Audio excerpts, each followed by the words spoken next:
Bab 125. Sudah dengar, aku sudah mendengarnya. Benar-benar sedang bergerak. Ravindra yang biasanya sangat berwibawa itu berubah seperti anak kecil. Isabel melihat Ravindra yang begitu senang pun tidak bisa menahan dirinya untuk tidak merasa senang. Rumah sakit sudah menyuruh dokter kandungan ke rumah Ravindra dan memberikan pemeriksaan kepada Isabel. Ketika dokter itu memasuki ruangan ini, dia awalnya mengira bahwa dia memasuki kamar yang salah. Orang yang sedang berlutut di lantai itu, apakah benar-benar direktur mereka? Kenapa apa yang dia lihat ini terlihat begitu menakutkan? Pengurus rumahnya yang melihat dokter sudah datang pun langsung berjalan ke depan Ravindra dan berkata, "Tuan, dokter sudah datang." Ravindra yang sangat bahagia itu pun beranjak berdiri dari lantai dan sama sekali tidak sadar dengan apa yang baru ia lakukan, sedikit merendahkan statusnya. "Cepat, bantu Nyonya Muda periksa." Ravindra pun menyuruh dokter itu dengan penuh pengharapan. Dokternya pun menyuruh Isabel untuk pergi ke kamar yang lain dan memberikan Isabel berbaring di atas kasur dan mengeceknya. Ravindra pun menunggu dengan penuh pengharapan di samping. Melihat perut Isabel yang sedikit menonjol dan mendengar alat pemeriksaan itu yang terus berbunyi, ia merasa semua ini sangat ajaib. Kehidupan kecil yang ada di dalam perut Isabel itu juga merasakan hal yang sama. Ia juga dengan begitu senang hati menendang-nendang di dalam perut Isabel. Sebentar setelah pemeriksaan itu selesai, dokternya tersenyum ke arah Isabel dan Ravindra, lalu berkata, "Kesehatan anak ini sangat bagus. Kelihatannya kalian memberikan gizi dan menjaga dia dengan baik. Anak ini sangat aktif. Kedepannya dia pasti akan menjadi anak yang nakal." "Nakal baru bagus. Nakal baru bagus." Ravindra menjawabnya dengan senang di samping. Dia pada saat itu sepertinya tidak ada bedanya dengan laki-laki yang akan menjadi ayah pada biasanya. Di dalam hatinya itu dipenuhi dengan kebahagiaan. Dibantu oleh asistennya, Isabel pun beranjak turun dari kasurnya dan berkata, "Saat pemeriksaan besar selanjutnya, benarkah aku sudah harus melakukan pemeriksaan yang lain?" "Benar, dalam beberapa waktu ini, Nyonya Muda harus tetap merasa bahagia." Dokter itu berkata dengan senyum. "Di bulan-bulan ini, kalau saja Nyonya Muda semakin senang, maka anak ini akan menjadi semakin tampan." Mata Isabel pun langsung berbinar. Tiba-tiba ia juga sangat menantikannya. Tidak tahu apakah anaknya ini akan mirip dengan ayah atau ibunya. Isabel langsung mengarahkan pandangannya pada Ravindra. Tidak ada yang aneh dan Ravindra pun menaikkan alisnya. Yang jadi ayah saja sudah setampan ini. Anaknya bisa sejelek sampai gimana? Isabel tidak bisa menahan tawanya dan tertawa. Setelah kejadian ini, mereka berdua pun makan dengan sangat bahagia saat makan siang. Karena tangan kanan Ravindra sedang terluka, maka dia hanya bisa makan dengan tangan kirinya. Melihat dia yang kesusahan, Isabel pun membantu mengambilkan makanan untuknya. Isabel masih belum menaruh makanan itu ke mangkok Ravindra. Ravindra sudah langsung melahapnya dari sumpitnya. Isabel pun langsung tercengang. Laki-laki ini... Pelayan rumahnya dan Bibi Narti yang ada di sampingnya pun tertawa senang melihat hubungan mereka yang seperti ini. Bibi Narti pun memotret kejadian ini dan mengirimkannya kepada nenek Kitadara. Dalam keluarga Kitadara, memang penglihatan nenek Kitadara yang paling tepat. Selama ini, tidak ada satu wanita pun yang mampu meluluhkan hati tuan muda. Sekarang, Nyonya Muda sudah bisa meluluhkannya. Wow, rasanya enak sekali. Ravindra pun berkata seolah tidak terjadi apa-apa, lalu dia menaikkan alisnya dan melihat ke arah Isabel dan berkata, "Makan siang hari ini enak sekali." Isabel menarik kembali sumpitnya dan terus mempertimbangkan dalam hatinya mau atau tidak mengganti sumpit yang sudah dipakai oleh Ravindra ini. Kalau dia menggantinya, sepertinya ini kelihatan sangat jelas. Kalau tidak menggantinya, apakah dia bisa kelihatan begitu kotor? Sekarang Isabel sedang bingung karena masalah sumpit ini. Lalu, tiba-tiba ia melihat hadapannya ada sebuah sendok yang sedang disorsorkan ke arah mulutnya.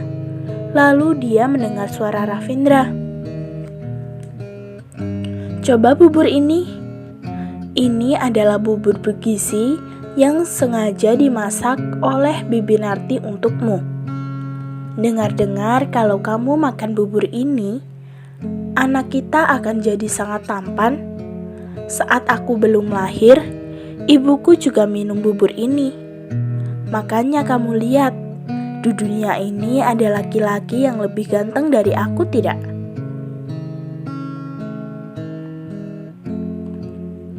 Mendengar Ravindra yang bercanda seperti ini, Isabel pun terbengong.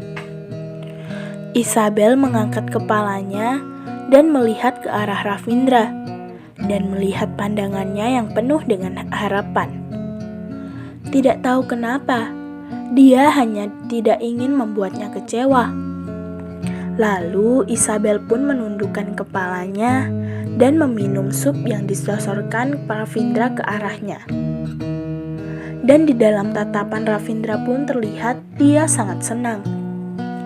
Setelah Ravindra melihat Isabel sudah meminumnya, dia pun tidak peduli lagi dengan tangannya yang sangat tidak luasa ini.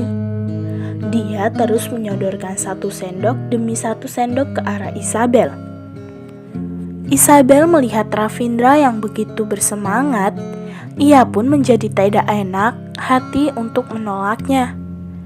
Dan dia hanya bisa terus meminum sup yang disodorkan Ravindra. Setelah selesai menyuapi Isabel, Ravindra baru memulai makan makanan siangnya. Melihat Ravindra yang begitu memperhatikan Nyonya Muda, Bibi Narti pun hampir mengira ia salah melihat.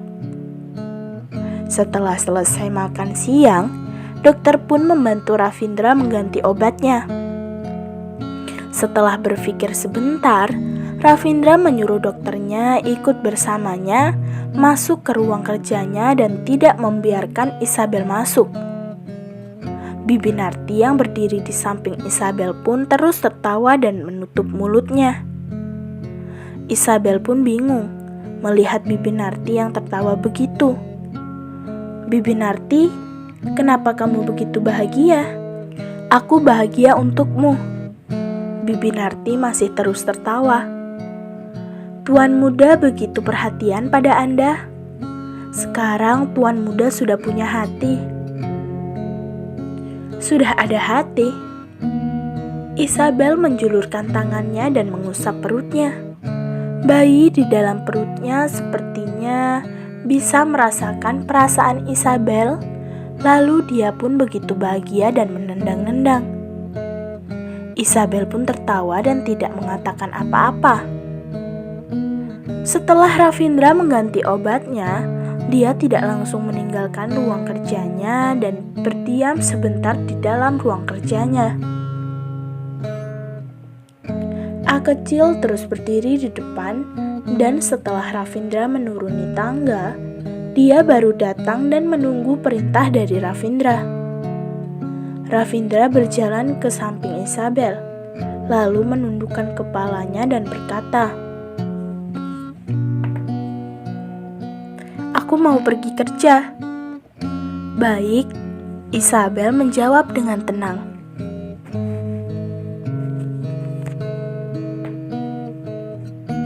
Isabel melihat Ravindra yang berdiri di depannya dan berpikir sebentar lalu menambahkan, "Cepat pulang rumah." Dan ternyata setelah mendengar kata-kata ini, Ravindra pun merasa sangat puas dan tersenyum. "Aku tahu." Ravindra mengeluarkan tangan kirinya. Dia mengusap-ngusap rambut Isabel. Karena rambut semua wanita itu sangat tidak enak dilihat. Hanya rambut dia yang begitu indah.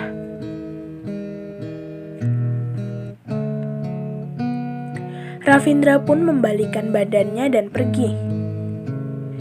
Nando pun tersenyum dan memberi hormat ke arah Isabel, lalu membalikan badannya dan mengejar Ravindra. "Sudah ada berita?" Ravindra bertanya dengan nada kecil. "Iya, tadi sudah ada kabar." Nando menjawab dengan nada rendah. "Kita sudah mempersiapkannya dengan benar. Kita berencana untuk memulainya 2 hari lagi."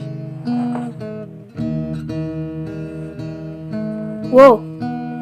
Ravindra pun langsung menghentikan langkah kakinya. Lalu ia mulai menunjukkan senyuman dingin dan berkata, "Dia berencana mau gimana?" "Direktur, dia berencana untuk menghancurkan kesucian Nyonya Muda." Nando sedikit ragu-ragu lalu melanjutkan, "Sepertinya dia juga ingin menghancurkan anak yang ada di dalam kandungannya." "Kalau sudah seperti itu, tidak usah memberinya kesempatan untuk membiarkannya hidup lagi." Setelah selesai mengatakan kalimat ini, Ravindra langsung membalikan badannya dan berjalan pergi. Tiba-tiba dia berhenti lagi, lalu berkata, "Tidak, biarkan dia mati. Sepertinya tidak pantas untuknya. Biarkan dia sengsara, sepertinya adalah cara yang paling baik." "Nando." "Baik, Pak." Ketika A kecil melihat wajah bosnya yang seperti ini, dia pun sudah tahu harus bagaimana mengurus musuhnya. Orang yang sudah melewati batas direkturnya itu sangat susah untuk bisa hidup dengan tenang. Batas direkturnya adalah Isabel. Dia dan Andika itu sepertinya cocok sekali. Ravindra membuat senyuman yang sinis. "Tiba-tiba aku sangat menantinya."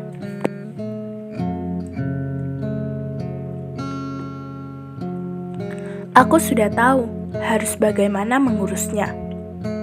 Nando langsung menjawab. Ravindra pun membalikan badannya dan pergi. Nando pun langsung menghela nafas yang sangat dalam dan di dalam hatinya, ia terus mengatakan tidak. Mau bisa buat sampai standar seperti ini, ternyata juga butuh keberanian. Nando pun berpikir sejenak. Walaupun direkturnya sudah memerintahkannya, tetapi Nando berpikir sepertinya ia harus memberitahukan hal ini kepada Nyonya Muda untuk hati-hati dengan beberapa orang itu. Nando pun mengirim pesan pribadi kepada Isabel. "Nyonya Muda, beberapa saat ini, kalau ketika keluar dari rumah, ingat untuk keluar bersama beberapa orang. Bawa semua bodyguard yang diberikan direktur. Kalau ada masalah apa, ingat langsung menghubungi. Isabel melihat Nando yang mengirimkan pesan itu, lalu dia hanya tertawa. Ia mengira ini adalah perintah dari Ravindra. Di dalam hatinya, ia pun merasa sangat senang dan tidak berpikir terlalu banyak.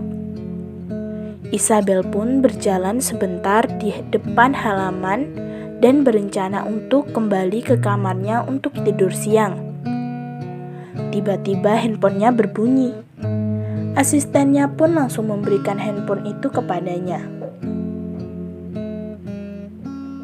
Isabel melihat itu adalah nomor tidak dikenal, lalu ia pun menjawabnya. Halo? Ini Isabel kah? Kamu kenal dengan Jennifer kan? Kalau mau dia hidup, segera kirimkan 200 juta ke sini. Dari dalam telepon itu terdengar kalimat ini. Tangan Isabel pun langsung bergetar.